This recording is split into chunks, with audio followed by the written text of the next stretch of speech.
With regard to going back to school, one thing that was left out of that discussion is mortality. I mean, shouldn't we at least be discussing what the mortality of children is? This is for Dr. Fauci as well. You know, the mortality between 0 and 18 in the New York data approaches 0. It's not going to be absolutely 0, but it almost approaches 0. Between 18 and 45, the mortality in New York was 10 out of 100,000. So really, we do need to be thinking about that. We need to observe with an open mind what went on in Sweden, where the kids kept going to school.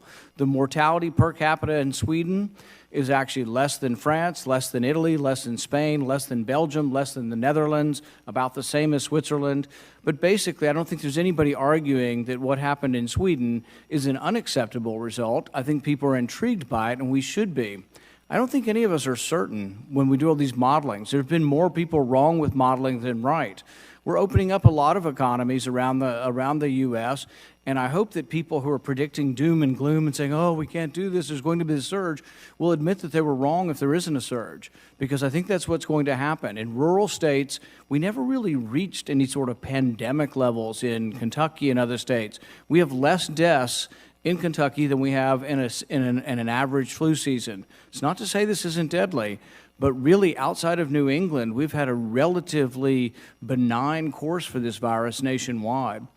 And I think the one-size-fits-all that we're going to have a national strategy and nobody's going to go to school is kind of ridiculous. We really ought to be doing it school district by school district, and the power needs to be dispersed because people make wrong predictions. And really the history of this, when we look back, will be of wrong prediction after wrong prediction after wrong prediction, starting with Ferguson in England. So I think we ought to have a little bit of humility in our belief that we know what's best for the economy. And as much as I respect you, Dr. Fauci, I don't think you're the end all. I don't think you're the one person that gets to make a decision. We can listen to your advice, but there are people on the other side saying there's not going to be a surge and that we can safely open the economy, and the facts will bear this out. But if we keep kids out of school for another year, what's going to happen is the poor and underprivileged kids who don't have a parent that's able to teach them at home are not going to learn for a full year. And I think we ought to look at the Swedish model, and we ought to look at letting our kids get back to school. I think it's a huge mistake if we don't open the schools in the fall. Thank you. Mr. Chairman, can I respond to that, even though there are only 32 seconds left?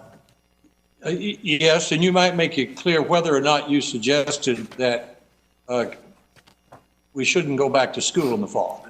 Well, first of all, Senator Paul, thank you for your comments. I have never made myself out to be the end-all and only voice in this. I'm a scientist, a physician, and a public health official. I give advice according to the best scientific evidence. There are a number of other people who come into that and give advice that are more related to the things that you spoke about the need to get the country back open again and economically. I don't give advice about economic things. I don't give advice about anything other than public health. So I wanted to respond to that. The second thing is that you use the word we should be humble about what we don't know. And I think that falls under the fact that we don't know everything about this virus. And we really better be very careful, particularly when it comes to children, because the more and more we learn, we're seeing things about what this virus can do that we didn't see from the studies in China or in Europe. For example, right now, children presenting with COVID-19 who actually have a very strange inflammatory syndrome, very similar to Kawasaki's syndrome.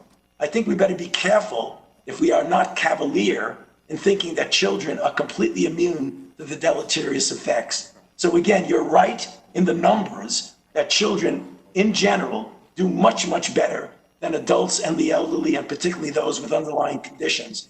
But I am very careful and hopefully humble in knowing that I don't know everything about this disease, and that's why I'm very reserved in making broad predictions. Thank you.